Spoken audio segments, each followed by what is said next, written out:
ماہ رجب میں سورہ کوثر پڑھنے کے 5 بڑے فائدے۔ بسم اللہ الرحمن الرحیم۔ محترم ناظرین، کیا آپ جانتے ہیں کہ سورہ کوثر پڑھنے کے کیا فائدے ہیں؟ آج میں آپ کو سورہ کوثر پڑھنے کے 5 بڑے فائدے بتانے جا رہا ہوں، جنہیں جان کر آپ حیران ہو جائیں گے کہ سورہ کوثر پڑھنے کی اتنی زیادہ فضیلت اور اتنے زیادہ فوائد ہیں، اور یہ چھوٹی سی اور مختصر سی سورت ہر مسلمان کو زبانی یاد ہے، لیکن ہم پڑھتے نہیں کیونکہ شیطان ہمیں پڑھنے ہی نہیں دیتا۔ شیطان اسی طرف ہمیں جانے ہی نہیں دیتا کہ کہیں ہمارا رشتہ اور اللہ اس کے رسول کے ساتھ مضبوط نہ ہو جائے۔ شیطان تو ہمارا کھلا دشمن ہے۔ تو آج میں آپ کو سورہ کوثر پڑھنے کے چند حیران کن فوائد بتانے لگا ہوں۔ قرآن کریم کی تمام آیتوں اور تمام سورتوں کی سب سے بڑی فضیلت یہ ہے کہ قرآن کریم اللہ تعالیٰ کا کلام ہے۔ سورۃ کوثر کی تلاوت کی فضیلت کے بارے میں آتا ہے کہ جو شخص نماز پنجگانہ میں اس سورت کی تلاوت کرے تو قیامت کے دن حوض کوثر سے سیراب اور درخت طوبہ کے سائے میں رسول خدا صلی اللہ علیہ وسلم کا ہم نشین ہوگا۔ نبی کریم صلی اللہ علیہ وسلم نے فرمایا، جو شخص سورۃ کوثر کی تلاوت کرتا ہے اللہ تعالیٰ اسے جنت کی نہروں سے سیراب کرے گا، اور عید قربان کے دن مسلمانوں کی طرف سے ذبح کرنے والی قربانی نیز اہل کتاب اور مشرکین کی طرف سے پیش کردہ قربانی کے برابر اسے ثواب دیا جائے گا۔ حضرت سعید بن جبیر رضی اللہ تعالیٰ عنہ، حضرت عبداللہ بن عباس رضی اللہ تعالیٰ عنہما روایت کرتے ہیں کہ آپ نے فرمایا کہ کوثر مراد بہت زیادہ بھلائیاں اور انعامات ہیں جو اللہ تعالیٰ نے صرف حضور نبی کریم صلی اللہ علیہ وسلم ہی کو عطا فرمائی ہے۔ حضرت ابو بکر صدیق رضی اللہ تعالیٰ عنہ کا بیان ہے کہ میں نے سعید بن جبیر سے کہا کہ بعض لوگوں کا تو یہ خیال ہے کہ وہ جنت میں ایک نہر ہے۔ حضرت سعید بن جبیر رضی اللہ تعالیٰ عنہ نے فرمایا، جنت کی نہر تو اس خیر کا ایک حصہ ہے جو اللہ تعالیٰ نے آپ صلی اللہ علیہ وسلم کو عطا فرمائی ہے۔ حضرت انس بن مالک رضی اللہ تعالیٰ عنہ بیان کرتے ہیں کہ ایک دن حضور نبی اکرم صلی اللہ علیہ وسلم ہم میں تشریف فرما تھے،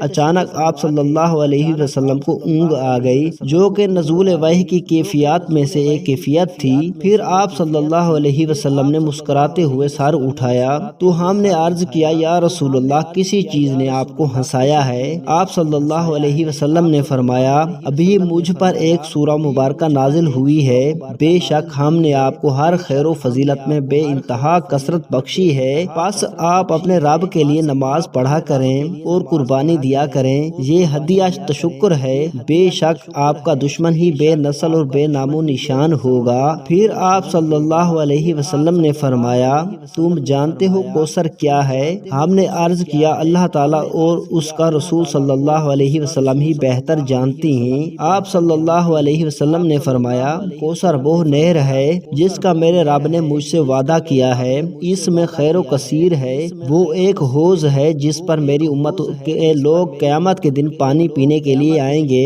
اس کے برتن ستاروں کی تعداد کے برابر ہیں۔ حضرت عبداللہ بن عباس رضی اللہ تعالیٰ عنہ سورۃ کوثر کی تفسیر بیان فرماتے ہیں کہ اس سے مراد خیر کثیر ہے جو صرف آپ صلی اللہ علیہ وسلم کو ہی اللہ تعالیٰ نے عطا فرمائی ہے۔ یاد رکھیے گا، یہ ایک زبردست صورت ہے، یہ اتنا بڑا وظیفہ ہے، طاقتور عمل ہے، اور یہ کئی بیماریوں کا علاج ہے۔ آئیے جانتے ہیں کہ سورۃ کوثر پڑھنے کے کیا فائدے ہیں۔ فائدہ نمبر 1، حضرت انس رضی اللہ تعالیٰ عنہ روایت کرتے ہیں کہ رسول اللہ صلی اللہ علیہ وسلم نے ارشاد فرمایا، جو شخص سورۃ کوثر روزانہ 10 مرتبہ پڑھے گا، فرمایا وہ گناہوں سے ایسے پاک ہو جائے گا جیسا کہ ماں کے پیٹ سے پیدا ہوا ہو۔ فائدہ نمبر 2، حضرت ابو ہریرہ رضی اللہ تعالیٰ عنہ فرماتے ہیں، رسول اللہ صلی اللہ علیہ وسلم نے ارشاد فرمایا کہ سورۃ الکوثر زیادہ سے زیادہ پڑھا کرو، اس کی کثرت کرو، کیونکہ یہ جنت کے خزانوں میں سے ایک خزانہ ہے اور اس کے پڑھنے والا شخص جنتی ہے۔ ظاہری بات ہے، جنت کا خزانہ تو اسے ہی ملے گا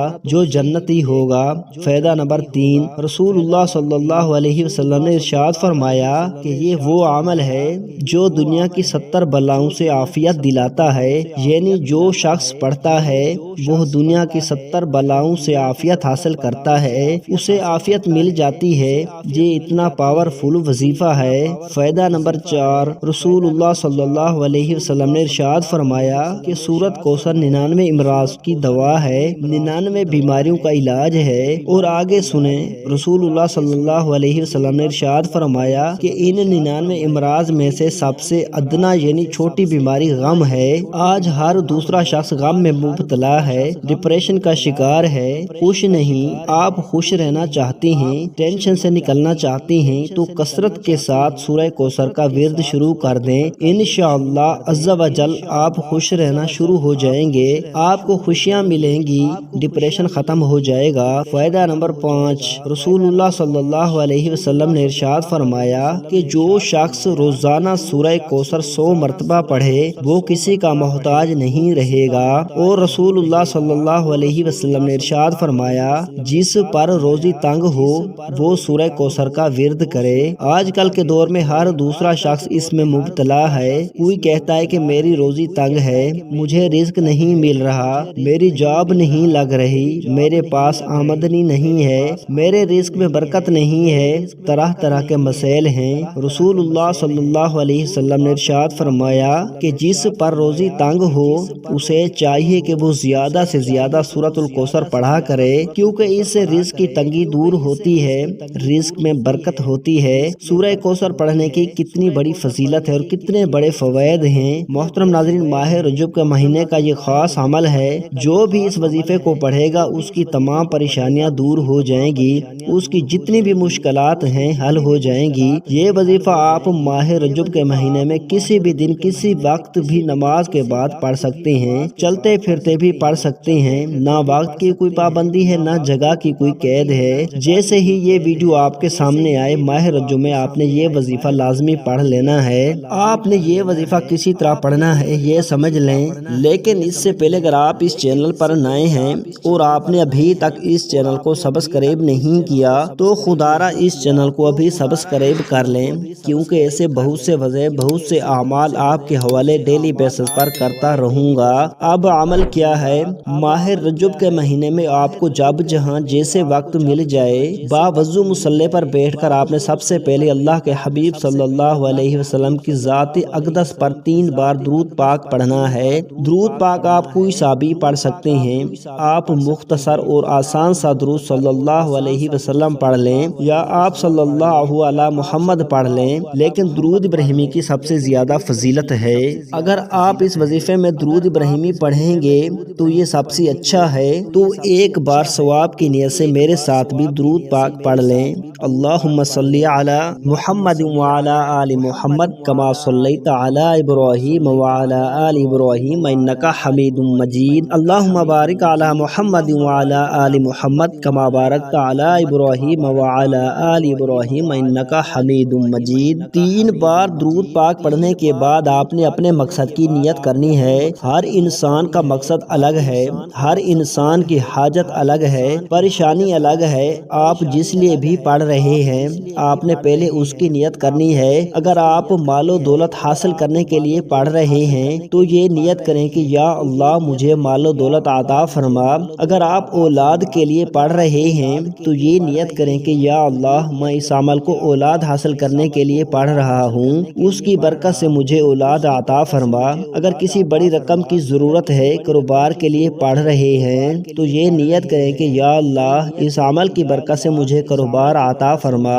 اگر آپ رشتے کے لیے پڑھ رہے ہیں تو یہ نیت کریں کہ یا اللہ مجھے اس کی برکت سے بہترین رشتہ عطا فرما۔ قرض کی ادائیگی کے لیے پڑھ رہے ہیں تو یہ نیت کریں کہ یا اللہ مجھے اس عمل کی برکت سے قرض سے ادائیگی عطا فرما۔ الغرض آپ جس بھی مقصد کے لیے یہ وظیفہ پڑھ رہے ہیں اس مقصد کے لیے آپ دل میں ارادہ کر لیں اور اس وظیفے کو پڑھنا شروع کر دیں۔ اپنے مقصد کی نیت کرتے ساتھ ہی فوری طور پر آپ نے ایک بار اعوذ باللہ من الشیطان الرجیم بسم اللہ الرحمن الرحیم پڑھ کر وظیفے کا آغاز کرنا ہے۔ اور سب سے پہلے نمبر پر جو وظیفہ آپ نے پڑھنا ہے وہ وظیفہ اللہ تعالیٰ کے ذاتی نام اور ایک اللہ تعالیٰ کا صفاتی نام کا وظیفہ ہے۔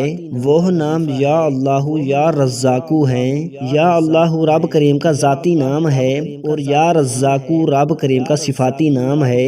یا رزاقو کا مطلب ہے اے رزق دینے والی ذات، آپ کی آنے والی نسلوں کے لیے، آپ کی ہر مشکل پریشانی سے آسانی کے لیے اور مقصد میں کامیابی کے لیے یہ 2 نام ایسے لاجواب ہیں کہ ان کو پڑھتے ہی آپ کے انعامات سے جھولیاں بھر جائیں گی، جو مانگو گے مل جائے گا۔ بس آپ نے توجہ اور دھیان کے کے ساتھ پڑھنا ہے، کیسے پڑھنا ہے اور کتنی بار پڑھنا ہے، توجہ کیجئے گا۔ یا اللہ یا رزاقو ایک بار ہو گیا، یا اللہ یا رزاقو 2 بار ہو گیا، یا اللہ یا رزاقو 3 بار ہو گیا۔ اسی طرح سے آپ ہاتھوں کی انگلیوں پر پڑھ لیں یا آپ تسبیح کے دانوں پر پڑھ لیں، آپ نے 101 بار پڑھنا ہے۔ آپ نے سکون کے ساتھ دھیان کے ساتھ پڑھنا ہے۔ ہم سارا دن گناہ کرتے ہیں، اللہ تعالیٰ کی نافرمانیاں کرتے ہیں۔ جو کافر ہیں اللہ تعالیٰ ان کو بھی رزق مال و دولت عطا کرتا ہے، کیونکہ وہی تو ہے دینے والی ذات، وہی وحدہ لا شریک ہے، وہ بے نیاز ذات ہے۔ جب آپ یا اللہ یا رزاقو پڑھ کر مانگیں گے تو وہ کیسے عطا نہیں کرے گا؟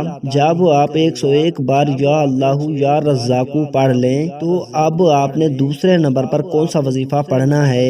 اب آپ نے دوسرے نمبر پر جو وظیفہ پڑھنا ہے وہ وظیفہ قرآن پاک کی ایک سورت کا وظیفہ ہے۔ یہ قرآن پاک کی سب سے چھوٹی سورت ہے، جسے دولت کا خزانہ کہا جاتا ہے، جسے کامیابی کا راز کہا جاتا ہے، جسے دولت والی سورت کہا جاتا ہے۔ آپ نے دوسرے نمبر پر سورت کوثر پڑھنی ہے۔ سورت کوثر کی تلاوت سماعت فرما لیں۔ بسم اللہ الرحمن الرحیم، انا اعطیناک الکوثر فصل لربک وانحر ان شانئک ھو الابتر۔ آپ نے سورت کوثر کو صرف 33 بار پڑھنا ہے۔ صرف 33 بار سورہ کوثر پڑھنے سے رزق اور دولت کا طوفان آ جائے گا۔ جلد ہی لاکھوں کروڑوں میں کھیلو گے۔ سڑک پر مانگنے والا فقیر بھی ماہ رجب میں یہ خاص وظیفہ پڑھ کر دیکھ لے، فقیر سے بادشاہ بن جائے گا۔ میرے رب کی رحمتوں برکتوں سے مایوس نہ ہونا۔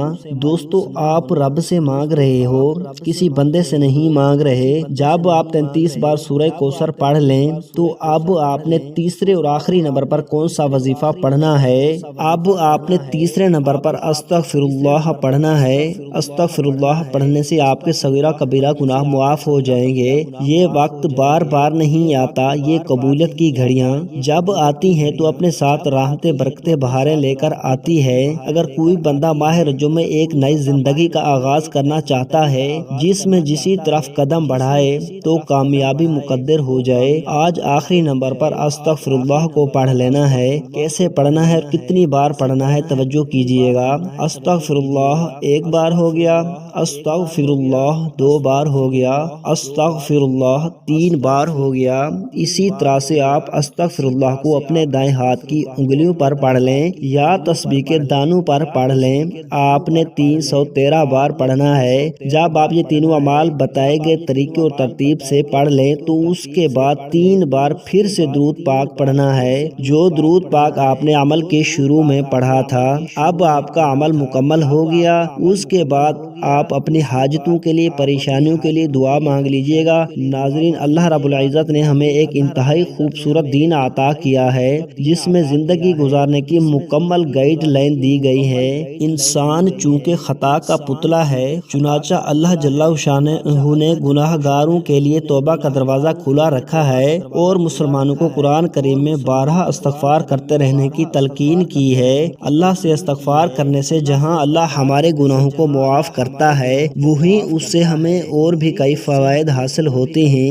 استغفر اللہ کا ورد کرنے سے جہاں مسلمانوں پر اللہ تعالیٰ رحم فرماتے ہیں، وہیں یہ وظیفہ مسلمانوں کے لیے کثرت مال اور نیک اولاد کا وسیلہ بھی بنتا ہے۔ استغفار کرنے سے ہماری دعاؤں کی شرف قبولیت عطا ہوتی ہے۔ اللہ پاک سے دعا ہے کہ اللہ پاک ہمیں گناہوں سے بچنے اور سچی توبہ کرنے کی توفیق عطا فرمائے، آمین۔ دعا ہے کہ رب کریم میرا سنانا اور آپ کا سننا اپنی پاک بارگاہ الہی میں قبول و منظور فرمائے، آمین۔ اللہ تعالی ہم سب کا حامی و ناصر ہو، آمین۔ ناظرین، اپنے رزق میں برکت، وسعت اور کشادگی کے لیے اللہ تعالیٰ کے 99 ناموں میں سے کوئی ایک نام کمنٹ باکس میں ضرور لکھیں۔ جزاک اللہ۔ السلام علیکم ورحمۃ اللہ وبرکاتہ۔